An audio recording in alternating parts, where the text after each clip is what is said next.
জয় গুরু। পরম প্রেমময় শ্রী শ্রী ঠাকুরের শ্রীচরণে আমার শতকোটি কোটি প্রণাম। ঠাকুর পরিবারের শ্রীচরণে আমার শতকোটি কোটি প্রণাম। সকল ভক্তিমতী দাদা ও মায়েদের আমার আনন্দিত জয় গুরু। আজকে 7ই জুলাই রবিবার 2024, বাংলার 22শে আষাঢ়, শুভ রথযাত্রা। সাথে আছে ভগবান কৃষ্ণ, বলরাম ও সুভদ্রা। এই রূপে দেখা যায়। জগন্নাথ দেবের হাত নেই। জগন্নাথ দেবের হাত নেই, এর তাৎপর্য কী? শ্রী শ্রী ঠাকুর বলেছেন, জগন্নাথ দেবের হাত নেই মানে তিনি কাউকে ধরেন না, তাকে ধরতে হয়। ঠাকুর বললেন, কৃপা মানে করে পাওয়া। জগন্নাথ যিনি ঈশ্বর, তিনি বিধি। তাকে ধরলে, তার আদেশ পালন করলে মানুষ তিতার জ্বালা এড়াতে সার্থক হয়। সাধারণত আমরা বুঝি ভগবান আমাদের দয়া করেন, তিনি অন্ধকারের মাঝে হাত ধরে নিতে যান। কিন্তু এই ধারণাটা বিধির বিধান অনুযায়ী ঠিক নয়। শ্রী শ্রী ঠাকুর জানিয়ে দিলেন, জগন্নাথের হাত না থাকার মানে ধরা ও করার দায়িত্ব তার নয়, মানুষের। জগন্নাথ পরোক্ষে বলেছেন, তোমরা আমাকে ধরো। মানুষ যদি তাকে ধরে, জীবনে গ্রহণ করে, তার অনুশাসন মেনে চলে, তখনই সে তার আশীর্বাদ লাভের অধিকারী হয়। তাই এই রথযাত্রার দিনে শ্রী শ্রী ঠাকুর একটি বাণী মনে পড়ে।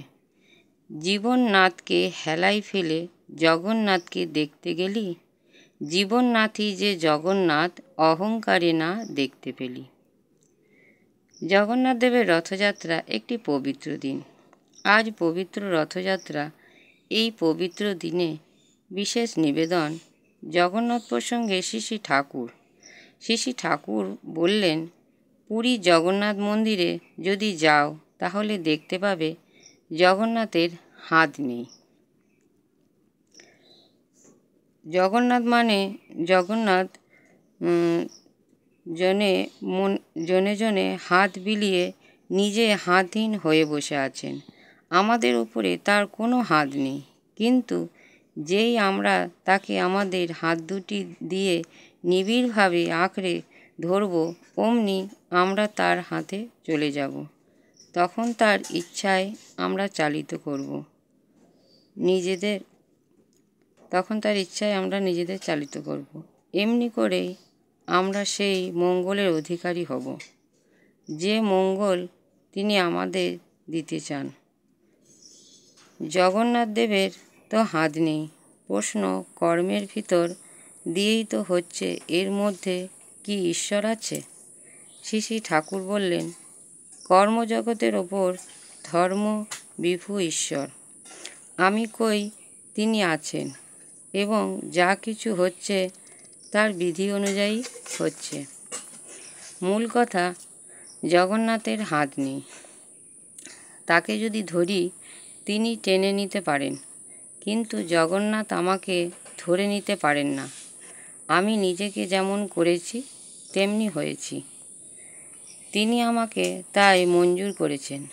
শ্রী শ্রী ঠাকুর বললেন, তার হাত নেই তো কি হয়েছে, পা তো আছে। তাকে ধরতে পারলে তিনি আমাদের টেনে নিয়ে যাবেন।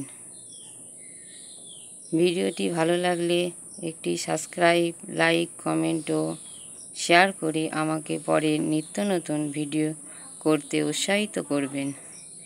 পরম পিতার আতুল চরণে আমার প্রার্থনা, সবাই ভালো থাকবেন, সুস্থ থাকবেন ও আনন্দে থাকবেন। জয় গুরু।